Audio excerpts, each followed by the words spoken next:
L'Organisation des Nations Unies, créée en 1945, est le temple de la diplomatie, chargé de maintenir la paix dans le monde. L'éthique et la transparence sont affichées comme des valeurs primordiales. Pourtant, cette vieille et noble institution est aujourd'hui ébranlée. L'ancien président de l'Assemblée générale de l'ONU, John Ash, aurait touché 1 million d'euros de pots de vin. C'était un des plus proches collaborateurs du secrétaire général de l'ONU, le Sud-Coréen Ban Ki-moon, à la tête de l'organisation depuis 10 ans. Aujourd'hui, une série de scandales secoue l'ONU. La réputation de l'organisation est entachée par des affaires de corruption, de trafic, de gaspillage d'argent public.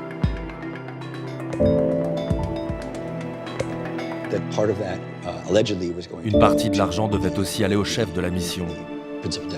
J'ai entendu dire que 12 millions d'euros devaient lui revenir. Les gens sont avides et le seront toujours.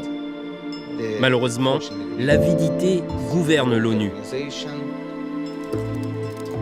En interne, des voix s'élèvent pour accuser les Nations Unies de couvrir ces crimes et ces délits.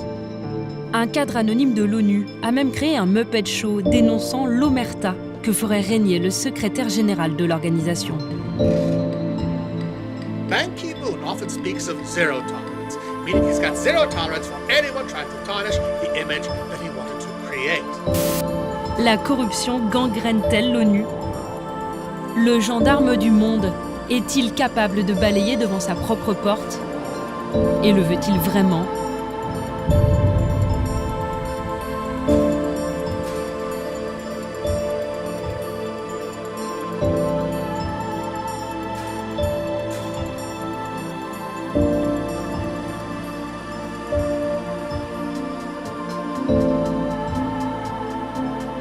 Multinationale de l'humanitaire, l'ONU fonctionne un peu comme une entreprise.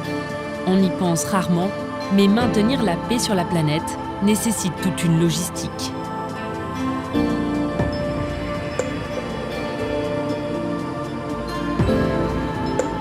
Nous nous rendons au sud du Liban, dans une zone tenue par le Hezbollah, l'organisation terroriste chiite. Créée il y a une trentaine d'années, le Hezbollah défie régulièrement Israël à coups de roquettes. L'armée israélienne a attaqué à plusieurs reprises le Sud-Liban. Depuis 1978, la force intérimaire de l'ONU au Liban, la FINUL, tente au quotidien de rétablir l'autorité de l'État libanais sur cette région déchirée. Donc là, derrière les montagnes, il y a la Syrie et là, il y a Israël. Donc on est dans une zone sensible et la mission de maintien de la paix de l'ONU au Liban vise notamment à sécuriser la zone frontière avec Israël suite aux différentes guerres. Et donc l'idée, c'est d'apaiser le climat ici.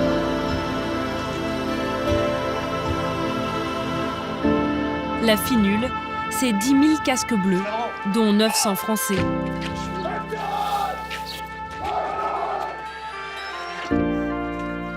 Donc l'itinéraire de la patrouille, itinéraire aller, XS Road, Southern Road, Victor Charlie 16, Victor Charlie 12. Donc en cas de tir de roquette, si le tir se prépare, on intervient avec les FAL sur la zone supposée. Maintenant, si le tir a eu lieu, on quitte la zone le plus rapidement possible pour éviter une riposte israélienne. La FINUL, ce n'est pas que des plans de bataille ou des militaires lourdement armés. C'est aussi une gigantesque logistique. Ces soldats, il faut les nourrir et les loger.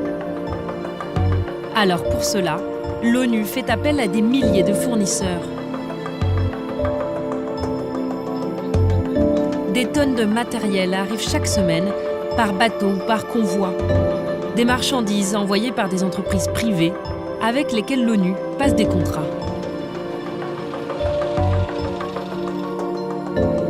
Une responsable de la logistique nous montre les différents postes de dépenses.